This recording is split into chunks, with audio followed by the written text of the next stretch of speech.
નમસ્તે વિદ્યાર્થી મિત્રો, ધોરણ 6 વિષય સામાજિક વિજ્ઞાન પાઠ નંબર 16 સ્થાનિક સરકાર.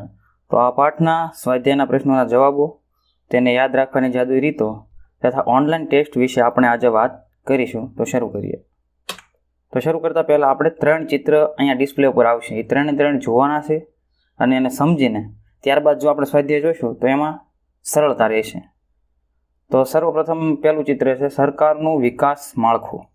બરાબર. તો આપણી જે શાસન પદ્ધતિ છે ઠેઠ ગ્રામ લેવલેથી કેન્દ્ર લેવલ સુધી કઈ રીતના વિસ્તરેલી છે એના માટેનો અહીંયા એક ફોટો આપવામાં આવ્યો છે. તો સૌથી પહેલું સ્તર એટલે કે પહેલું પગથિયું તો ત્યાં આવે ગ્રામ પંચાયત. ત્યારબાદ બીજું પગથિયું એટલે કે બીજું સ્તર તાલુકા પંચાયત. ત્યારબાદ ત્રીજું સ્તર એટલે કે ત્રીજું પગથિયું જિલ્લા પંચાયત. ત્યારબાદ ચોથું સ્તર એટલે કે ચોથું પગથિયું રાજ્ય સરકાર. અને ત્યારબાદ પાંચમું અને સૌથી છેલ્લું પગથિયું કેન્દ્ર સરકાર. આગળ ફરીવારીની વાત છે આમાંય તે. તો ભાઈ પહેલું સ્તર છે એમાં શું આવે? ગ્રામ પંચાયત. બીજા સ્તરમાં તાલુકા પંચાયત અને ત્રીજામાં જિલ્લા પંચાયત. આને કહેવાય સ્થાનિક સરકાર. આગળ જોઈએ. હવે આવ્યું સ્થાનિક સરકાર અને પંચાયત રાજ. હવે આને લાગુ કરવામાં આવ્યું હતું 1 એપ્રિલ 1963ના રોજ પંચાયત રાજ ભારતમાં લાગુ થયું. એની પહેલાં આવી શાસન પ્રણાલી હતી નહીં. તો અહીંયા 2 ભાગ આપ્યા. જો એક ગ્રામીણ પ્રશાસન અને બીજું શહેરી પ્રશાસન. તો પહેલાં ગ્રામીણ પ્રશાસન વિશે જોઈ લેવી. તો ગ્રામીણ પ્રશાસનમાં પહેલાં ગામ આવે, પછી તાલુકો આવે, પછી જિલ્લો આવે. તો ગામના વડાને સરપંચ કહેવાય, બરાબર, જેને ગામના લોકોએ ચૂંટેલા હોય મત આપીને તેને. ત્યારબાદ તાલુકા પંચાયતના વડા તાલુકા પંચાયત પ્રમુખ કહેવાય. અને ત્યારબાદ જિલ્લા પંચાયતના વડા જિલ્લા પંચાયત પ્રમુખ હોય. હવે આગળ જોઈએ શહેરી પ્રશાસનમાં. તો એમાં આવે નગરપાલિકા અને મહાનગરપાલિકા. મોટાભાગના જિલ્લાઓમાં નગરપાલિકાઓ છે, પણ મહાનગરપાલિકાઓ છે એ ગુજરાતમાં માત્ર 8 જ છે જે મહાનગરો કહેવાય. તો એ નગરપાલિકાના જે વડા છે એને નગરપાલિકા પ્રમુખ કહેવાય છે. અને મહાનગરપાલિકાના જે વડા હોય એને મેયર કહેવાય. મેયરનો કાર્યકાળ 2.5 વર્ષનો હોય, પછી એને બદલા જવાનું. નીચે આવે વહીવટી વડા. તો ગામનો જે વહીવટ કરતો હોય, કાગળિયા કામ કરતા હોય, એ વહીવટી વડાને કહેવાય તલાટી કમ મંત્રી, જેની પાસે આપણે આવકના દાખલા, જાતિના દાખલા, ઘરના વેરા વગેરે બધું કામ કરાવવા જતા હોય છે, કાગળિયા કઢાવવા જતા હોય, સિક્કાઓ મરાવવા જતા હોય છે, બરાબર. પછી તાલુકાનો જે વહીવટ કરતા હોય એને કહેવાય તાલુકા વિકાસ અધિકારી, જેને ટૂંકમાં કહેવાય TDO, તાલુકા ડેવલપમેન્ટ ઓફિસર.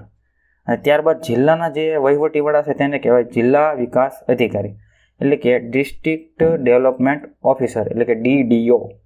ત્યારબાદ શહેરી પ્રશાસનમાં આવી તો નગરપાલિકાના વહીવટી વડાને ચીફ ઓફિસર કહેવાય અને મહાનગરપાલિકાના વહીવટી વડાને મ્યુનિસિપલ કમિશનર કહેવાય. હવે આપણે શરૂ કરીએ. 1. ખાલી જગ્યા પૂરો. પ્રશ્ન 1. આપણે પંચાયતી રાજ્યનું ખાલી જગ્યા સ્તરનું માળખું સ્વીકારેલ છે. તો અહીંયા આપણો જવાબ બનશે 3 સ્તરવાળું. પંચાયતી રાજમાં 3 સ્તર, બરાબર. ગ્રામ પંચાયત, તાલુકા પંચાયત અને જિલ્લા પંચાયત. બીજું, ગ્રામ પંચાયતનો વહીવટ કરવા સરકાર તરફથી ખાલી જગ્યાની નિમણૂક કરવામાં આવે છે. તો ભાઈ અહીંયા જવાબ આવશે તલાટી કમ મંત્રી, વહીવટની વાત આવે એટલે, બરાબર. ત્રીજું, તાલુકાના વહીવટી વડાને ખાલી જગ્યા કહે છે તાલુકા વિકાસ અધિકારી. ચોથું, સ્થાનિક સરકારનું ત્રીજું સ્તર ખાલી જગ્યા છે. આપણે હમણાં જોયું એમ, પહેલું ગ્રામ પંચાયત, બીજું તાલુકા પંચાયત અને ત્રીજું જિલ્લા પંચાયત. તો આપણો જવાબ બનશે જિલ્લા પંચાયત. પાંચમું, ગ્રામ પંચાયત વિસ્તારમાં વર્ષમાં ઓછામાં ઓછું ખાલી જગ્યા વખત ગ્રામ સભાનું આયોજન કરવું ફરજિયાત છે. તો અહીંયા આપણો જવાબ બનશે 2 વખત. દર 6 મહિને 1 વખત સભા થવી આવશ્યક છે, બરાબર. કઈ સભા? ગ્રામ સભા. હવે માની લો 1 વર્ષમાં આપણા મહિના કેટલા આવે? 12. હવે 12માં આગળ કયો આંકડો છે? એકડો. તો એને ઘડી કાઢી નાખો તો વધ્યું પણ બગડો. તો બસ આ જે 2 રહ્યું ને એટલી વખત આપણે ગ્રામ સભા કરવાની છે, એટલું યાદ રાખવાનું. 12 મહિનામાં અહીંયા બગડો આવે, બસ એ આપણો જવાબ. પ્રશ્ન 2. ટૂંકમાં ઉત્તર લખો. 1. મામલતદાર કઈ કક્ષાના વહીવટી અધિકારી છે? જવાબ, આને માતા શબ્દથી આપણે યાદ રાખી શકીએ. માથી મામલતદાર, તાથી તાલુકા કક્ષા. બીજું, જિલ્લાના વહીવટી વડા કોણ હોય છે? તો જિલ્લાનો વહીવટ કોણ કરે? હમણાં આપણે જોયું. જિલ્લાના જે વહીવટી વડા છે તેને કહેવાય જિલ્લા વિકાસ અધિકારી. મહાનગરપાલિકાના વહીવટી વડા કોને ગણવામાં આવે છે? તો અહીંયા જવાબ આવશે મ્યુનિસિપલ કમિશનરને મહાનગરપાલિકાના વહીવટી વડા ગણવામાં આવે છે. તો અહીંયા કાંઈ કરવાનું નથી, મથી મ યાદ રાખવાનો છે. મથી મ, મ્યુનિસિપલ કમિશનરનો મ અને મહાનગરપાલિકાનો મ. ચોથું, મહાનગરપાલિકામાં કેટલા ટકા મહિલા અનામત સભ્યો હોય છે? જવાબ, મહાનગરપાલિકામાં 50% મહિલા અનામત હોય છે. તો ભાઈ 50% પુરુષો અને 50% મહિલાઓ. પાંચમું, મેયર પોતાના હોદ્દા પર કેટલી મુદ્દત માટે રહી શકે છે? જવાબ, મેયર પોતાના હોદ્દા પર 2.5 વર્ષ માટે રહી શકે છે. તો આને આપણે કઈ રીતે યાદ રાખી શકાય કે માની લો કે કોઈ મહાનગરપાલિકાના મેયર છે, એને કામ ઉપર તો આવવા દીધા, પણ એને 2.5 વર્ષ સુધી પગાર જ ન આપ્યો, એટલે એ મેયર બિચારા આંદોલન ઉપર ઉતરી ગયા. તો આ વાત ઉપરથી આપણને શું યાદ આવે ખબર? તો અહીંયા આપણને યાદ આવે કે મેયરનો કાર્યકાળ કેટલા વર્ષનો હોય? 2.5 વર્ષનો, કારણ કે 2.5 વર્ષ સુધી પગાર જ ન આપ્યો. આગળ પ્રશ્ન 3, 3-4 વાક્યોમાં ઉત્તર આપો. 1, ગ્રામ પંચાયતના કાર્યો જણાવો. જવાબ, ગ્રામ પંચાયતના કાર્યો આ પ્રમાણે છે. 1, ગામના દરેક ઘરને નંબર આપવાના.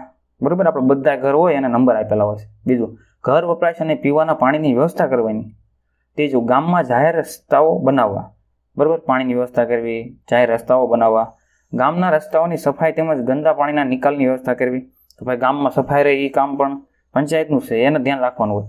પછી ગંદા પાણીનો નિકાલ કરવો એ પણ એની જવાબદારી છે. જાહેર મિલકતોની જાળવણી કરવી, એટલે કે જે બધી સારી સારી જગ્યાઓ છે સાર્વજનિક, એ બધાનું ધ્યાન રાખવું ગામમાં. ગામમાં આરોગ્ય વિષયક સગવડો ઊભી કરવી, તેમજ શિક્ષણ માટે જનજાગૃતિ અને તેનો ફેલાવો કરવો. આગળ, ગામમાં દીવાબત્તી એટલે કે લાઇટની વ્યવસ્થા કરવી, જે આપણે થાંભલે સ્ટ્રીટ લાઇટ ગોઠવવામાં આવે છે એની વાત છે. ગામમાં પ્રાથમિક શિક્ષણની સુવિધા ઊભી કરવી, તેમજ એ શિક્ષણ માટે જનજાગૃતિ અને ફેલાવો કરવો. ગામમાં વિકાસનું આયોજન કરવું. ગામના ખેતરોના પાકોની સંભાળ રાખવી, તેમજ ગૌચરની જગ્યાની જાળવણી કરવી. જમીન દફતરની જાળવણી કરવી. બરાબર, એટલે કે જમીનની જે વહેંચણી જે રીતના હોય, જ્યાંના દસ્તાવેજ બોલતા હોય, બધું દસ્તાવેજ જે કાગળિયા છે બધા સાચવીને રાખવા. જન્મ મરણનું રજીસ્ટર રાખવું અને તેમાં નોંધ કરવી, એટલે કે ગામમાં ભાઈ જન્મ થતા હોય બાળકોના, કોઈનું મરણ થતું હોય, તો આ બધા રજીસ્ટર ટાઈમે નિભાવવા, એમ બધી માહિતી અપ ટુ ડેટ રાખવી. આ બધું કામ કોનું છે? ગ્રામ પંચાયતનું છે.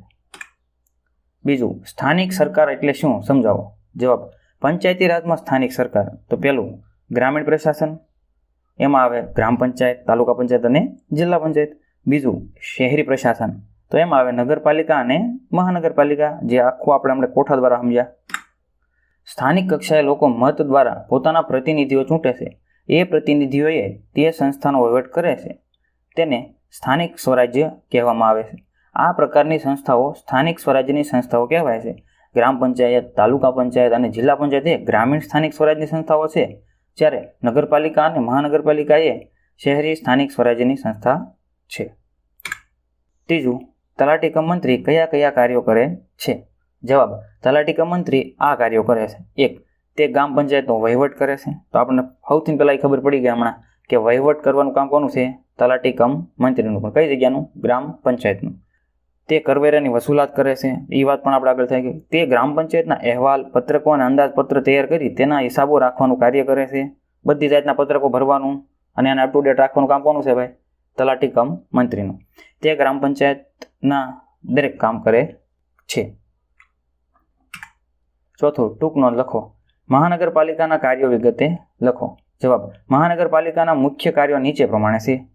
1, જાહેર સ્વચ્છતા અને જાહેર આરોગ્યની જાળવણી કરવી. બીજું, શહેરના લોકોને પીવાનું ચોખ્ખું પાણી પૂરું પાડવું. ત્રીજું, ગંદા પાણીના તેમજ વરસાદી પાણીના નિકાલ માટે ગટર યોજનાની વ્યવસ્થા કરવી. ચોથું, શહેરમાં સાફ સફાઈ કરવી તેમજ ગંદા કચરાનો નિકાલ કરવો. પાંચમું, પાકા રસ્તાઓ તૈયાર કરવાના તથા સમારવા અને તેમને સ્વચ્છ રાખવા. તો ભાઈ જે રીતનું કામ ગામડામાં છે એની જેવું કામ શહેરમાં પણ કરવાનું રહે છે.